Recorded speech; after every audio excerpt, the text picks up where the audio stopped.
Welcome to Non Sports Podcast, episode 15, home of sports talk for everyone. I'm David. I'm Jason. Welcome aboard. All right.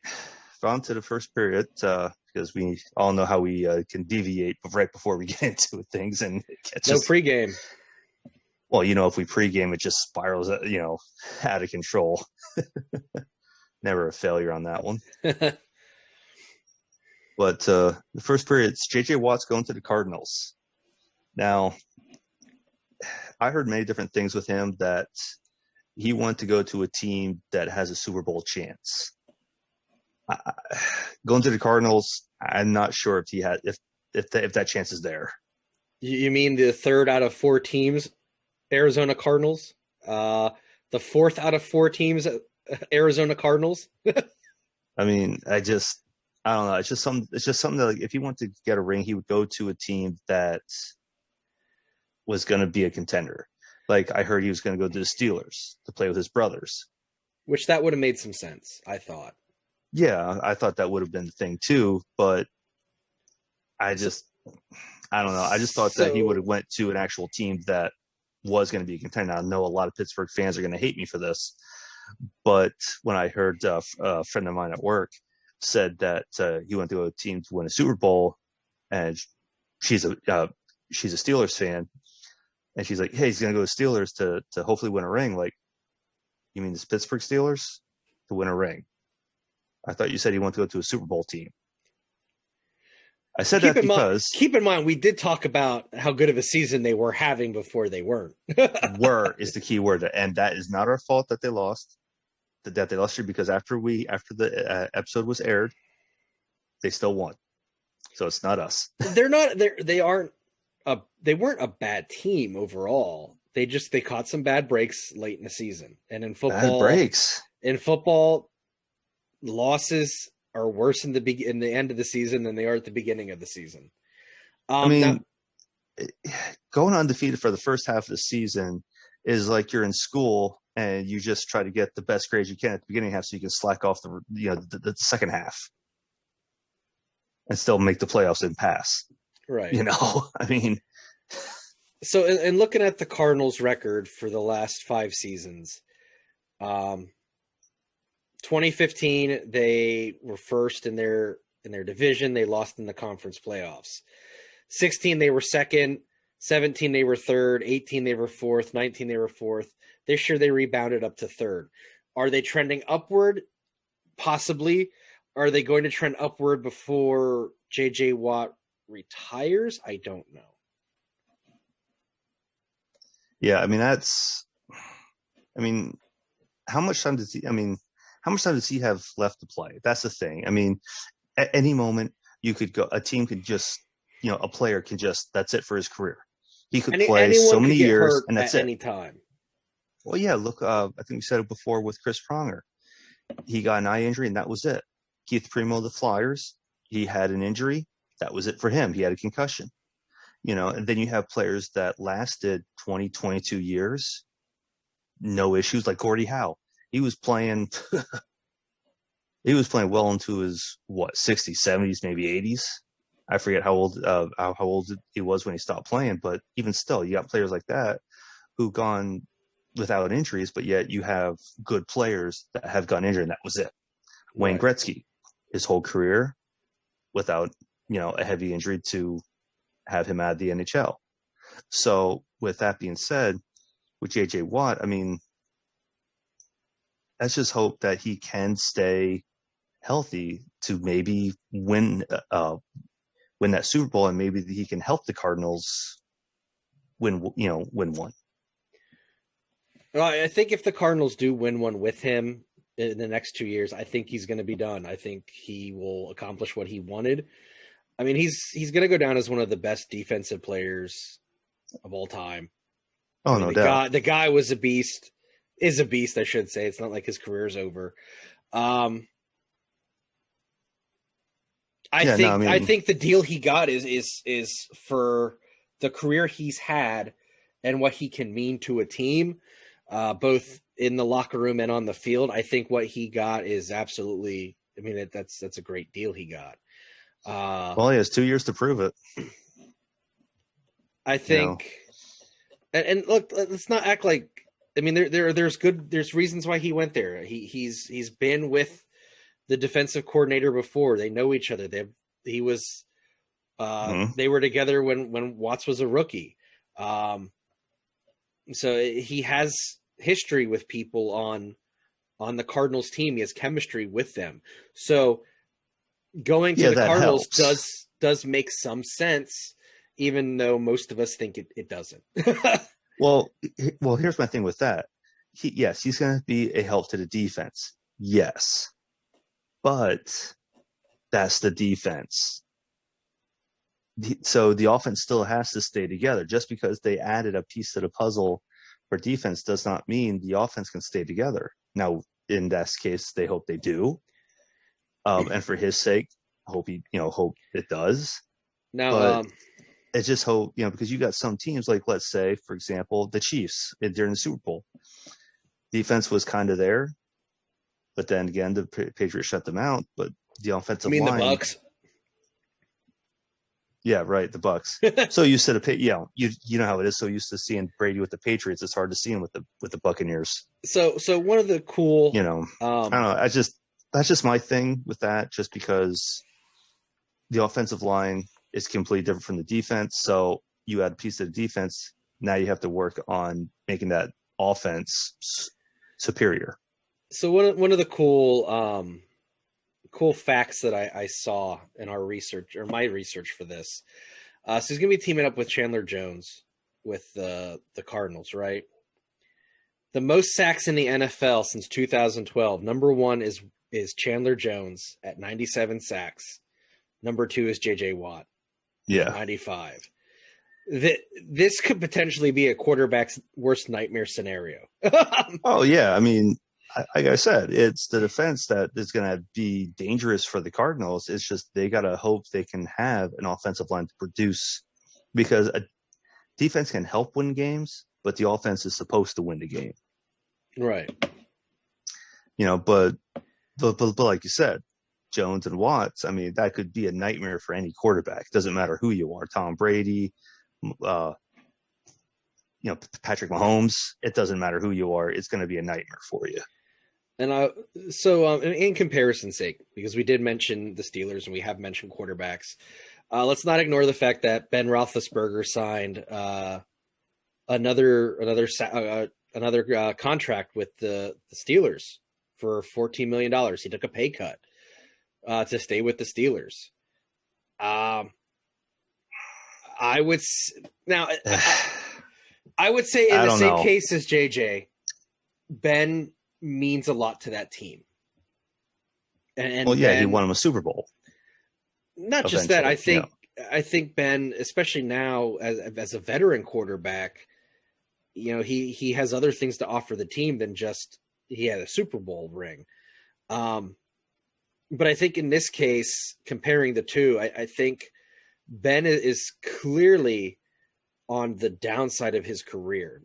I mean, he still plays well, but he's not playing at the level he was 10 years ago or 13 years ago. He's older. He's beaten up. He still takes hits and gets back up for them, and he's a tough son of a gun. But I would say, even in different positions, I understand that JJ probably has more left in the tank at this point than Ben does. Well, yeah, because JJ's given out the hits. I would say JJ's deal's the more favorable one than Ben, even with Ben taking a pay cut. I think this could cause long-term a ripple effect, if you will, for the Steelers after he's gone than the case of JJ's deal with the Cardinals.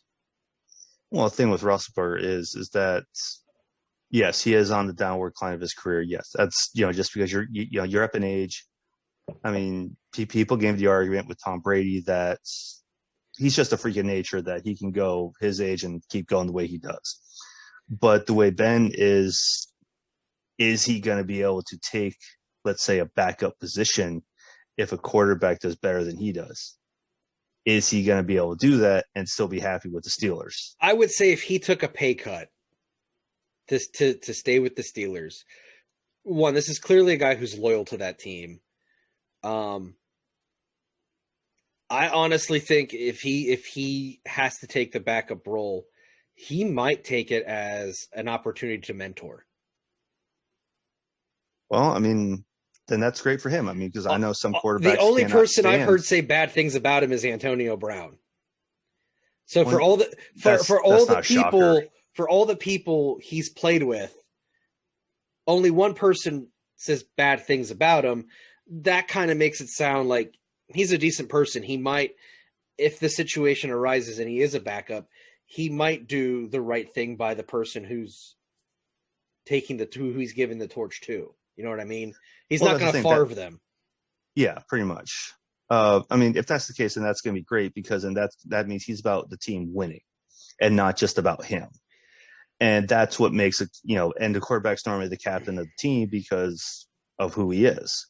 Right. And if he's willing to do that, then great for him. That's fantastic for him to, like you said, go into that mentor position. So let's just hope that he can do that. Now, in J.J. Watts' situation, him going with Jones, let's just hope that a quarterback can stand the hits, because like you said, Jones is 97, Watts 95 of last year. Since 2012. Any quarterback is just now going to be, they're going to turn into a sandwich with both them coming at them. So, yeah, that's definitely going to be interesting to see how that's going to turn out. I was shocked to see Watts going to the Cardinals, just in that, that aspect, passing up a chance to play with his brothers. Right. And imagine that, though. All the brothers playing on one team, and that could be the missing key to the Steelers too. That could have been possibly. It's always a possible. Any type of move is always a possible, whether it be like we always like, I know Tom Brady's name's always coming up right now, but he's also a factor in these types of situations. He was a key factor to Tampa. Now Cam Newton going to the Patriots, not so much. So it's all depending on who you are and what you can do and who's left over from the offseason. Because yourself, every offseason, they always come out with, okay, we got to move these players because of salary cap or free agency, or, hey, we need to try to sign them before anything else. So it's always like that during the offseason. So the fact that JJ was able to go from I'm drawing a blank where he was. Texans. Houston. Yep. The Texans to the Cardinals. That at least he was able to get signed fairly quickly. Yeah. And it looks like the Cardinals are trending upward because they were a competitive team last year. The games they did lose, they'd lost by like a touchdown. It wasn't like blowouts. The games were competitive. And just things didn't go their way. I mean, they're still, I would say they're overall a younger team in some regards compared to other teams. And there are growing pains. So I think getting a guy like JJ, who is experienced, who is a team leader, that's gangbusters for them. That's someone who can help bring the team along. So I think this is a win-win situation for both parties. And it's going to make next football season interesting. Well, let's just hope that it does, just because of what he can bring to the table. Because with him and Jones, like we discussed, any quarterback's going to be in danger. It doesn't matter what offensive line. I mean, with him and Jones going through, it's going to be pretty interesting to see them two, them two be going at it. Them two teaming up and seeing what they can do. Well, like we said, it's going to be a sandwich for them when, just to get hit by them. Just imagine getting hit by them two. Just, one going from one side, from each side. It's just, that could get deadly. Again, quarterback's worst nightmare. Pretty much. So, on that note, Watts going to the Cardinals. So that'd be the end of period 1. So we'll be right back after this short break. What's up? My name is Matt Derlin, and I'm here to tell you about the two podcasts that I host on the Club Kayfabe Creative Community's CKCC Radio. The first is called By the Numbers, where I interview wrestlers whose matches I have refereed in my nearly 20-year independent professional wrestling career. Tune in and hear the stories of the matches and the stories behind the matches themselves. My other show is called The A Show, co-hosted by Chris Decker. Each episode, Chris and I are joined by one or two special guests, and together we hold a mock draft based on a specific year and wrestling promotion, and then build cards based on our drafted rosters. You, the listener, decide who has the best card by voting on our Twitter poll each episode. You can hear By the Numbers and The A Show Mondays at 9 a.m., alternating weeks on CKCC Radio, wherever you get your podcasts. All right, on to period 2. The NHL season 2021 thus far. Now, we all know with the NHL season, there have been a lot of realignments just because of all the COVID restrictions and everything. What some people might not know is, and might be kind of different seeing this, but a lot of the NHL teams are only playing in their division. They're only playing division teams, which I kind of find odd, ridiculous. But then again, with COVID protocols, is what it is. Yeah, the NHL takes it. The NHL has taken it very seriously, and it's why they're doing things the way they do. So, it's commendable, honestly. It is, but I also kind of find it that certain players play well against other teams, and when you're just playing your divisions, so you don't know what other divisions are like. When it comes time to playoffs, it's like, yeah, okay, it's a guessing game, it's a good challenge because you don't know what you're going into and everything. But I don't know, to me, like, let's say you have Alexander Ovechkin, let's say he's chasing Wayne Gretzky. Let's say he plays great against a team. Let's say, I'm just going to throw a team out there, I'm not sure how true this is. Let's say Toronto. Okay. The only time he may see Toronto is the playoffs. Maybe. Right. So to me, I don't know. And now they're having fans in the stands again. Just like last night's game, the Penguins and Flyers, there were people in the stands. So I don't know. To me, if you're going to go to a game, you want to see a team that you probably haven't seen before for stars. And if you've seen every team in the division, you're kind of out of luck. Right. But I mean, I know you and I know your brother, and hockey fans, especially diehards like you guys thrive off of rivalries, and the rivalries in hockey are extremely storied. So are they? I would say if you're going to have limited fans in the stands, if they're going to want to see the Flyers and the Devils, or the Flyers and the Penguins, or the Rangers and the Bruins. I think I think in that case, as much as maybe seeing a new team might be interesting to someone who, let's say, is a season ticket holder, I think they're going to care far more about that rivalry game than they would the potential of seeing the Edmonton Oilers for one game a season. Oh yeah, just you said rivalries with the Flyers and Pens. I mean, it's the Battle of Pennsylvania for starters. I mean, right. The first game they played was March 2nd, which Penguins won 5-2. They played March 4th, and Flyers won 5-3. Now, I'm sorry, 4-3. Now, here's the thing with that game: Penguins went up 3-0 4 minutes into the game. They did not score a single goal since. Flyers came back to win it. So you have that rivalry build up just from that type of aspect. Right. Which that's not the first time the Flyers and Pens that's actually happened.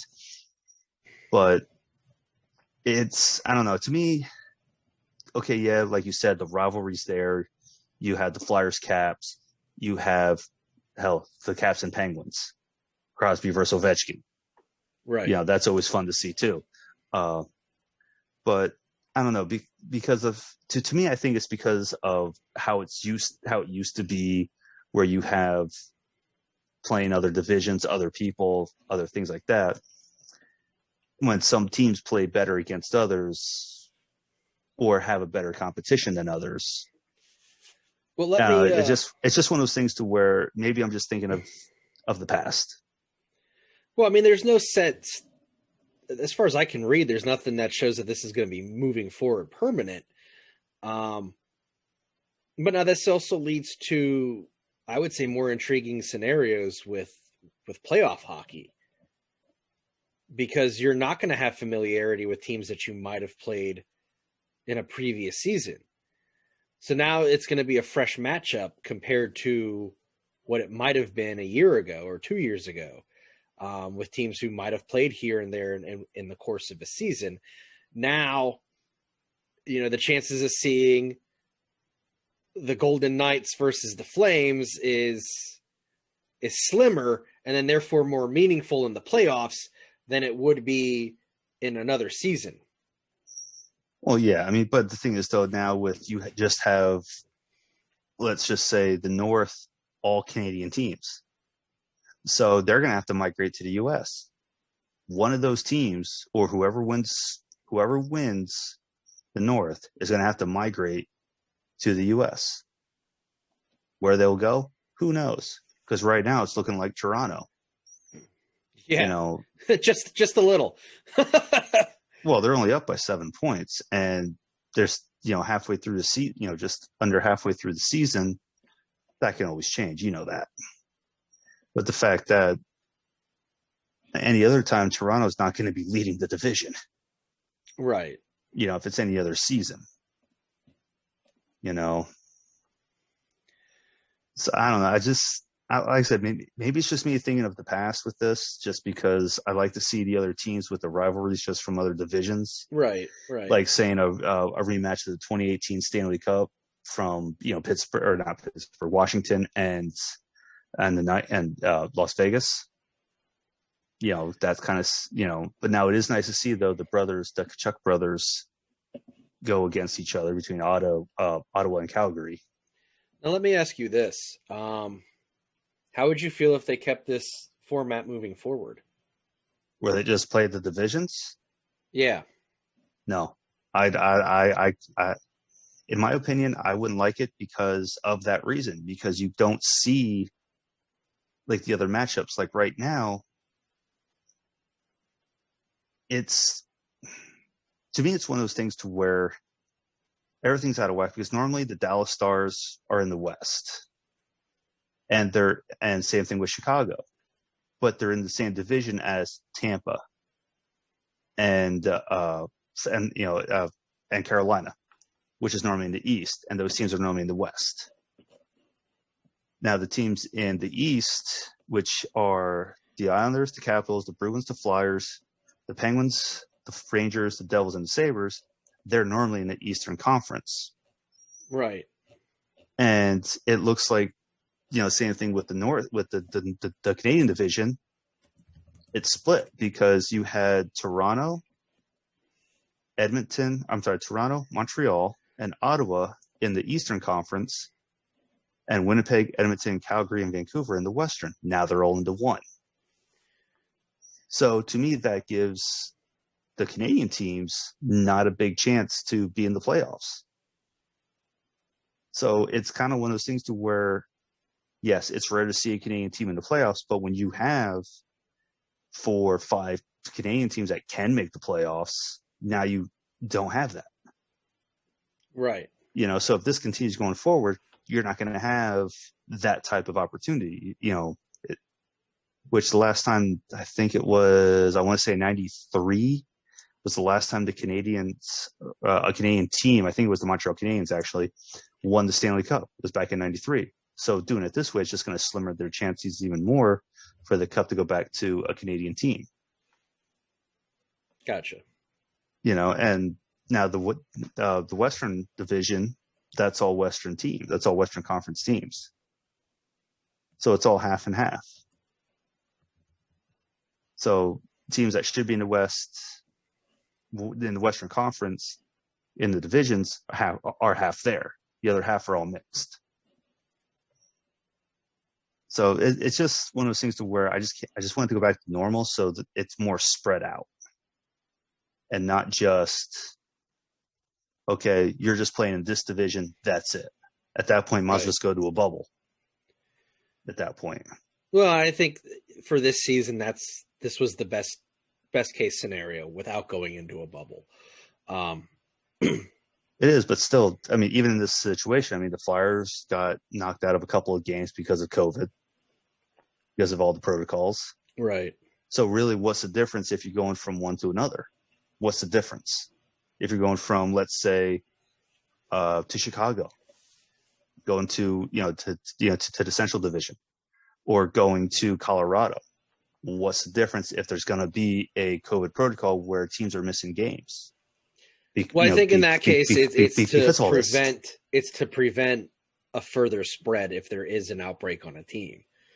You'd rather confine it to, let's say, there, like in baseball, there was the Marlins had that outbreak while visiting Philly.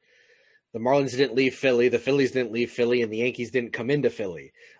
So you don't want something like that to happen, and teams are coming in and out of different cities and in different states. You want to just kind of keep it as confined as possible in a best case scenario or worst case scenario. I understand that. But I understand that though. But if they're having the COVID protocols within the division, what's it stopping them to going from Philly to Colorado? Okay, COVID protocol in Colorado. Okay, that those games were canceled between Philly and Colorado, let's say. Right. I mean, they already did it before. So what's the difference than them going to another city? Now I can understand the Canadians, teams, because right now with the, being the border shut down, harder time to cross. Right. And another thing that doesn't help this situation is not every state is handling it the same way. So every state has different protocols, different guidelines. It's a big mess. And mess is an understatement. Well, yeah. But I think the NHL is doing the best they can in this situation. And I commend them for that. Gary Bettman has this is the best work he's done in his entire run as commissioner. So yes. Oh, well, okay. Yeah. A pandemic happens and he all of a sudden becomes a great commissioner. Had to happen sometime. Right. I mean, you can't get booed in an empty stadium. They could play booze. They could have. They lost their opportunity. But I don't know. To me, like I said, I guess it's just me thinking in the past and the nostalgia of seeing the other teams on how they are with other players and how they play and things like that. Maybe it's just me, thinking in that direction, which I don't think it's a bad thing to think, because that's just how it was all this time. And now all of a sudden chaos ensued and here we are. Right. I mean, so like I said, maybe that's just me. So, I mean, but let's just hope after this, it just goes back to normal and Canadian teams can split out to where they need it to be and the divisions can go back to the way they used to be. We'll figure it out. Yep. Hopefully we'll go from there. So on that note, that's the end of the second period. So we'll be back after this short break.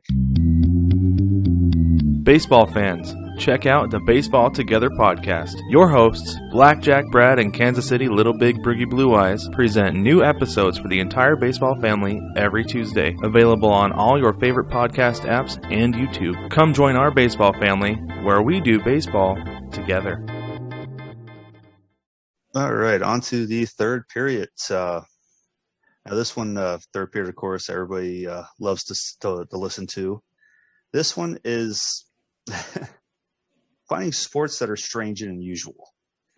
So I think we found a couple. Some maybe more than others. Some you've probably heard. Some I haven't heard of. So just why don't you start off with what you chose? So when I think of weird, obscure, unusual, odd sports, one that's near and dear to my heart is wiffle ball. Who hasn't played wiffle ball? Right. Wiffle ball is the ultimate picnic game outside of like horseshoes and cornhole, or beanbag toss for you non-perverted or for you perverted people. So not a lot of people know about the world of competitive wiffle ball. Yeah, there's a whole league in that.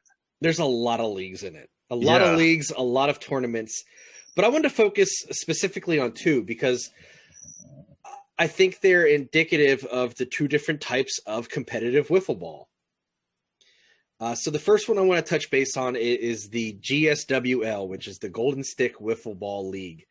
They host a $1 million national championship every year. Imagine winning $1 million playing wiffle ball. Right? Wouldn't that be great? So, Golden Stick Wiffle is a fast pitch wiffle ball league. Now you might be asking yourself, what do you mean fast pitch wiffle ball?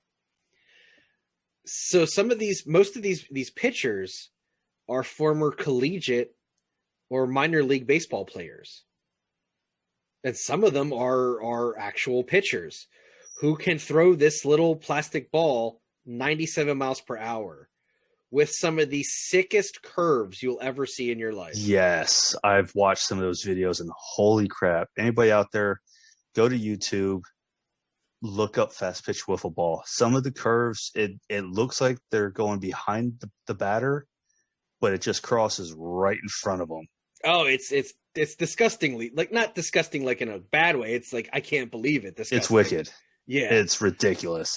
You just sit there, you think you're going to get hit, and it's like, nope. Now, the one thing I don't like about the concept of fast pitch wiffle ball is there's no base runners. Yeah, never quite understood that one. No. If you're playing a form of baseball, whatever it is, you need to run the bases. Yeah. Especially on such a small field, you can run the bases. But I don't like the whole idea of ghost runners. I think that's lazy. Unless it's just two people playing wiffle ball, and then you need ghost runners. But if you have a whole team, you're running the bases, darn it. Oh yeah. Dig it out. Now the other one on the other end of it is the World Wiffle Ball Championship, which has been around since 1981. And what started out as just a small tournament is now up to 60 plus teams from all over the country. And that is quote unquote slow pitch wiffle ball. So the idea of slow pitch wiffle ball is it's pitch to hit. So you're pitching for the arc. You're pitching to have the ball be put into play. And it is play with base runners. And there's 5 defensive players on the field. So it's as close to baseball as possible for the wiffle ball scenario. Yeah, I mean, like I said, you need base runners, even if it's fast pitch, slow pitch. But the fact that it's been around that long, and really how many people have known about it, that's the thing. Nobody's really seen that. So I will say that the World Wiffle Ball Championship was actually featured in ESPN the magazine. Oh, really? Yeah. Nice. What I really like, and in doing the research on this, I like that with the World Wiffle Ball Championship, is it's open to all ages. They've had players as young as 7 pitch no-hitters in this, and players as old as 60 and 70 hitting home runs. Hey, it's the best sport for everybody. I think it's the most pure version of baseball you can find right now. We should start our own tournament. Don't act like I haven't thought of that. Yo, I know you thought of that because you already had the bases bought or had them. I had bases, yeah. Yeah, I was gonna say you had the stuff to get it going. Just couldn't get people to get it going. Well, you need people in our small area. This isn't Field of Dreams, people. If you build it, they will come. No, they won't. Yeah, right. Well, you didn't build it. No, I didn't. I don't have the money to build it. I don't have the room for a regulation wiffle ball field. I need 80 feet distance from home to center field. Well, I'll start finding places. Apparently. There's a couple baseball fields and a couple towns over, so. Right. So what's your next one, or your first one, I should say? Well, this one I found, and I thought I picked it just because of how unusual it is. And when I say unusual, I think this goes beyond of safe for a sport. That's always good. It goes beyond safe. Well, when you have a name called Fireball Soccer, ooh, when it's a coconut soaked in kerosene and lit, yeah. I mean, I was watching a game. I was watching a game on YouTube, and just watching them play was like, no. Yeah, I would agree. No. So it's, they coat themselves in salt and non-flammable spices. Now, I think I found this. It's Indonesia is where I see this one at. So go figure, right? Way out there. But yeah, they coat themselves in salt and non-flammable spices while kicking the ball around with their bare feet. Not shoes, not anything, but bare feet. Okay, I have a question. Did anyone do a header? Oh, that'd be so fun to watch. I didn't see anybody do a header. But just imagine that you do a header, your hair's on fire, you're running around. You put the flame in the coconut and light your foot on fire. Pretty much. I'm so sorry. I couldn't help it. Dude, you get that song stuck in my head. I am coming over to your house. Oh, you get that song stuck in my head. Oh. I'm sorry. I had to. It was there. Now, anybody who gets that song stuck in their head, please put a comment below on Jason, please. Oh. So I got that song stuck in the head of one of my coworkers, and yeah, he cursed me out, which was rightfully so. But this is actually during the month of Ramadan. Okay, is when they really do this. So after a month of fasting and prayers, they must train their spirits to make their bodies impervious to flames. Wow. Yeah. And I love the article I found this on. Kids, please don't try this at home. Well, you got to be trained. Because I think that's the last thing we want to see. Of course, now, kids, do not try this at home. Let's put that out there right now. We should have put that out there well before we said all this. But imagine that. You go outside. Mom, look what I found. I found a coconut. Why is it on fire? I'm playing soccer. Yeah, no, so you got streaks through the yard of just, fire trails. Yeah, hell of a sport to play at night. It's the grown-up offshoot of the board game Fireball Island. Oh, yeah. Except in real life. That's crazy. Yeah, no, as soon as I saw that, I was like, you got to be kidding me. Fireball soccer? That's just out there. It is. So what's your other one? So this isn't so much, I guess it would be at this point considered more obscure than weird or unusual. I picked roller derby as one of mine. Now, again, same as wiffle ball, there's two different versions of roller derby, whether people know this or not. I think when most people think of roller derby, they're going to think of the classic bank track roller derby, where it's an oval. They go up on a bank, they come down, they're racing, they're hitting, what have you. So that version of roller derby had its height in the 70s with the Los Angeles T-Birds, who were the premier team of roller derby. And that version of roller derby had a brief revival in the late 80s when the Roller Games TV show premiered in syndication. Now they used a figure 8 bank track.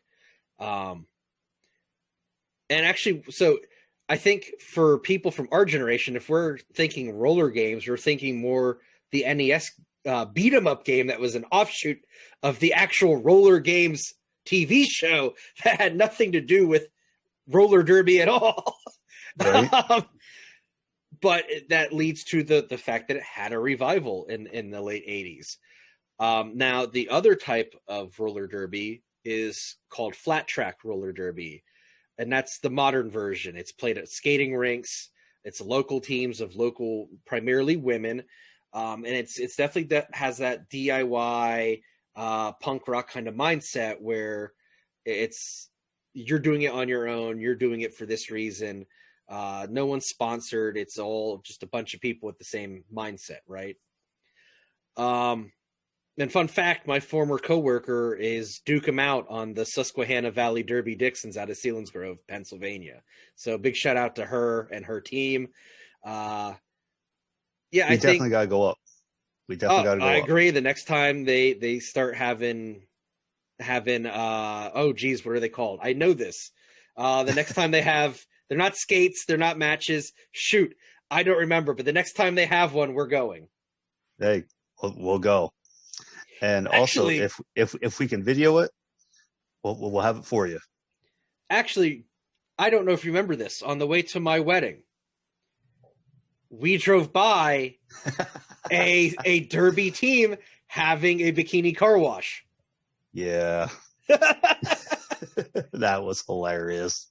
We didn't stop, but I still remember driving by. Well, how can you forget that? How can you forget that part?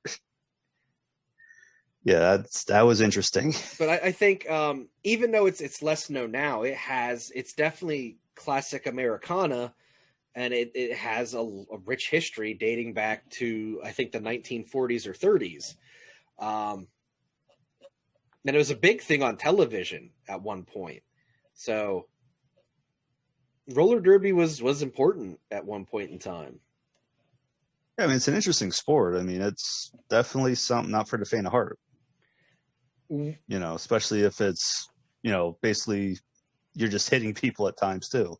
I mean, it's more sports entertainment than sport, but it's still. Oh yeah, it's leagues an athletic. And all that. I mean, oh yeah. I would say, I would say the modern version is more on the up and up than the classic version, because the modern version, I mean, they're literally trying to win and beat each other, whereas the classic version was just beat each other. It was pro wrestling on wheels. But it still drew millions of people watching it every week. So who are we to argue with any of that? Right. So what's your next one, David? This one I would love to do. Love to do. It's called Ice Cross Downhill. Okay. Basically, it's sort of like, best way to describe it, it's like motocross with the track, except you're on skates. You're on ice skates. Interesting. So if you look it up on YouTube. So is it kind of like inline skating? Like X Games inline skating? X Games ice skating, basically. Okay. I mean, you're dressed up in full, basically hockey padding is the videos I've watched. And some of the turns and banks that they have, it looks wicked. I can imagine. The speeds there probably. Yes, pulling. The speed's ridiculous because you fly out the gates and some of the turns, I think the one video I saw, there was a drop off. So I was like, well, this is going to be fun. But the speeds they're going, you just don't know how there's not more injuries or more wipeouts just because it's not a very big track. It's not a very wide track. That's the thing. It's not a wide track to where, okay, you have your lane, you stick to that. It's good luck. We're going to put you in a cattle chute. Have fun.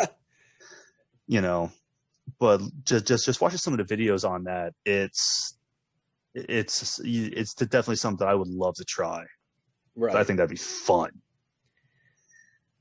But, so I figure since we're talking about this, and we're talking about obscure sports, I think we need to touch upon the fact that since 2017, ESPN has dedicated an entire day to obscure sports and lovingly called it The Ocho, thanks to the movie Dodgeball. I think that's absolutely great because it harkens back to the early days of ESPN. When ESPN launched, they didn't have the NFL. They didn't have MLB or NHL. or the NBA. They had some college sports. They had Aussie rules football. They had some Canadian football. And that was about it. I mean, the first sport shown in full on ESPN was the World Series of men's slow pitch softball. Who would have thought? So here's another fun fact about that. ESPN had a deal with Anheuser-Busch when they launched that Anheuser-Busch would be a sponsor of ESPN and would air commercials on ESPN. The team that was playing in that World Series of softball was sponsored by Schlitz. So they already hosed their primary sponsor within 20 minutes of being on the air. Hey, why not? It's the way to do it. But well, what one of the sports we talked about earlier was stone throwing. One of the sports they aired on the Ocho last year was the stone skipping championships of 2019.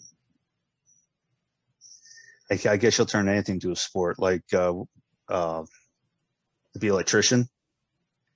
They aired the National Electricians Championship. Yeah, just some of the sports. I mean, if you go out there and look up odd sports or weird sports, you will find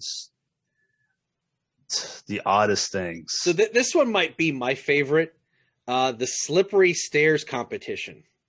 Oh, that'd be fun. That would be fun. I mean, hell, all you have to do is get a couple of drinks and some people, and you don't even need to do much of that to anything. You just watch them walk up steps. So contestants try to climb up stairs covered in slippery substances. Oh, that's safe.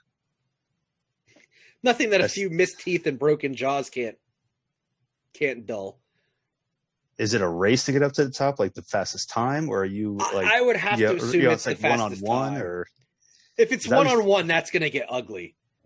That's what I'm curious about. You know,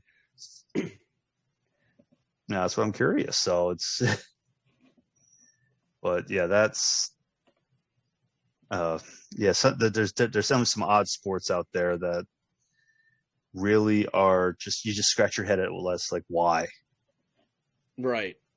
You know. So, but with that being said, definitely some odd sports that were found. Some sound like they could be really fun. So on that note, that is the end of period 3.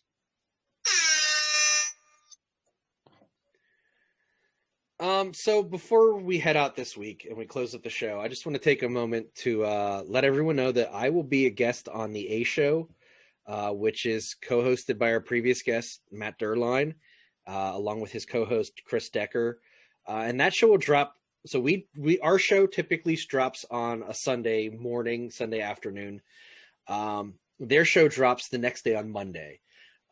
We will be drafting from the 1989 NWA/WCW roster. The premise is that each of us will book a show. You, the listener, will get to vote on who you feel booked the best show on Twitter. I will say it was an absolute blast talking with them when we recorded. I laughed so hard, just like we were when Matt was on with us. It was that was fun. It was a lot of fun. Similar atmosphere. And I think if you enjoyed hearing him on our show, please check me out on their show. Again, it was pretty much the exact same thing. And you can find the A Show on CKCC Radio and wherever you get your podcasts. Give those guys some listens. We had a lot of fun. Definitely friends of the program after all of this. Anything you want to add to this before we close it out? Yeah, it's just, Matt was definitely a great person to talk to. I mean, I know you talked to him many times before, even before we started this podcast, with all those shows, that you and him went to. Yeah, he's the guy who got me. He's one of the guys who got me into the business, without a doubt. Great dude. I've known him for 15 years. Big supporter of our show. Loves listening to us. Gives us, tons of great feedback, just personally. So yeah, Awesome dudes. Give them some love. With that, thank you for joining us for episode 15 of the Not Another Sports Podcast. You can find us online at facebook.com/notanothersportspod. Feel free to like, comment, message us. The Not Another Sports Podcast is also on YouTube. If you prefer looking at us on YouTube and seeing our wonderful mugs, have at it. Mugs. Yep, Wonderful. mugs. Yep. Again, like, subscribe, comment. Enjoy the show. And finally, the Not Another Sports Podcast is available for streaming or download on Anchor.fm, Apple Podcasts, Spotify, Stitcher, Podcast Addict, and wherever else you get your podcasts. Don't forget to subscribe, rate, and review. With that, I'm Jason. I'm David. We'll talk to you next time. Have a good one.